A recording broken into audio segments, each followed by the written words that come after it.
The crowd thought they were watching a joke, and that was the most dangerous misunderstanding anyone in the arena could make. From the outside, Elias Crow looked like a tired mistake that had wandered into the wrong building. Thousands of spectators leaned forward in their seats as the tactical simulation lit the air with holographic fire, and right in the center of it stood a human cadet who didn't belong. His uniform hung loose. His shoulders slouched. He looked like someone who had missed the memo that this was supposed to be a War Academy demonstration and not a nap break. When the first attacker lunged, Elias tripped over his own boots. It wasn't graceful. It wasn't heroic. It was the kind of stumble that should have ended a career. But the plasma blade meant for his throat skimmed empty air, and the alien soldier flew past him with surprise written across 4 glowing eyes. Elias yawned mid-fall, caught himself on one knee, and swung his training baton backward without even looking. The heavy end cracked against the trooper's jaw with a sound that shut the arena up like a power outage. The elite warrior dropped instantly. Elias blinked at the body, confused, like he'd knocked over a chair by accident. Somewhere in the silence, a spectator laughed nervously. The laugh spread, because laughter was easier than admitting fear. The deadliest thing on the field wasn't the weapon. It was the man who didn't look like he wanted to be there. 2 hours earlier, Director Kareth believed he was dealing with an administrative nuisance, not a hidden catastrophe. In his glass office high above the academy ring, he stared at Elias's academic record with open disgust. The file was a wasteland of mediocrity. Late assignments. Failed simulations. Attendance marked by long stretches of absence and the occasional note, asleep during lecture. The academy existed to shape commanders, tacticians, species leaders. It did not exist to babysit a human who treated military theory like background noise. Kareth intended to expel him before the week ended. He opened the disciplinary archive to build his case and found a locked segment buried under Terran encryption protocols. That alone irritated him enough to override caution. He authorized a restricted access request. The file opened. The room changed temperature. Grainy helmet footage flickered into existence. A corridor. Smoke. Emergency lighting.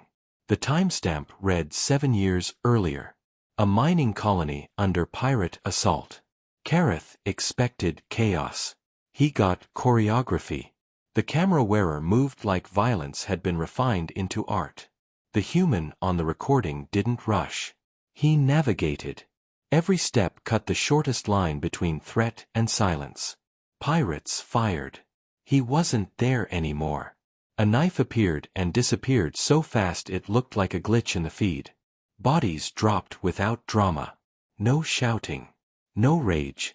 Just work being completed with mechanical certainty. 12 armed hostiles neutralized in seconds. The corridor emptied. The human exhaled once and leaned against the wall like a man annoyed by paperwork. Kareth realized the cadet he planned to expel wasn't incompetent. He was hiding. Down in the arena, the simulation escalated. 2 remaining champions advanced on Elias in perfect synchronization, a heavy weapons specialist with a shielded exosuit and a cloaked assassin whose outline only flickered when the lights caught wrong. They moved with professional certainty. Elias spun to run and slammed face first into a supply crate. The audience groaned. The crate skidded at an angle so precise it might as well have been measured. It struck empty air, and the invisible assassin crashed into existence, legs swept out from under him. Elias windmilled his arms, supposedly panicking, and slapped the trigger of a fallen pistol. The shot ricocheted off a barrier and detonated the gunner's power pack. The exosuit froze mid-stride. The assassin tried to rise. Elias tripped again. His elbow dropped like gravity had a personal vendetta. The assassin went still. Silence returned, thick and absolute. Elias looked around, breathing hard, eyes wide with innocent disbelief. "Did I win?" he asked. The crowd didn't cheer. They stared. Because somewhere between the first stumble and the last impact, the joke had stopped being funny. 10 minutes later he stood in Director Kareth's office with the door locked behind him. The slouch was gone. Elias stood upright, and the air around him felt heavier. His eyes were awake now. Sharp. Old. You watched the file, he said quietly. Kareth nodded. Words failed him. The man in front of him wasn't a student. He was a retired disaster pretending to be harmless. Elias looked out the window at the stars and spoke without anger. I did my time. 10 years as a weapon. 10 years of being pointed at problems until they stopped existing. You know what happens after that. Kareth shook his head. You get tired, Elias said. Not sleepy tired. Soul tired. I came here because I wanted to disappear into average. Graduate quietly. Get a desk job. Move boxes. Sleep 8 hours. Maybe more. He turned back, and the weight of his gaze pinned the director in place. I'm not your champion. I'm a man on vacation. The threat wasn't loud. It didn't need to be. Kareth understood the math. If Elias chose to participate seriously, the academy would become a demonstration, not an institution. The director approved the passing grade with shaking hands. Elias relaxed instantly, the predator folding back into a lazy silhouette. He yawned again, sloppy salute returning. Appreciate it, he muttered, already halfway to the door.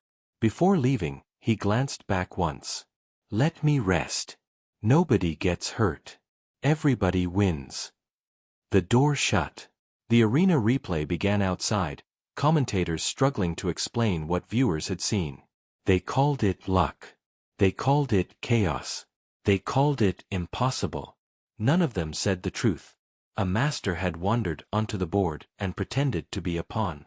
And if you're still watching this story unfold, you already understand why some legends hide. So if you enjoy sci-fi like this, subscribe to the channel and stick around, because not every monster announces itself before it wakes up. Elias walked down the academy hall with his shoulders sagging again, blending into the crowd of cadets who would never know they'd shared a building with a man who could end them all before lunch. He wasn't failing because he was weak.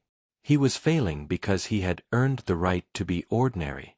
And the galaxy, loud and hungry and always demanding heroes, had just been warned to let him sleep.